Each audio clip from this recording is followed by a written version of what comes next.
el que no te esperaba, y poco a poco a mi vida otro sentido le dabas, como un regalo que bajó y con amor Dios me entregó. Sin conocerte yo ya te amaba.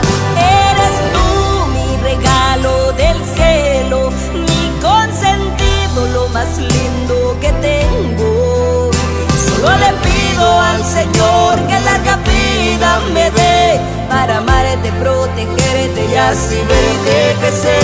Ha nacido un nuevo hermano, un nuevo amigo, un compañero que va a estar siempre conmigo.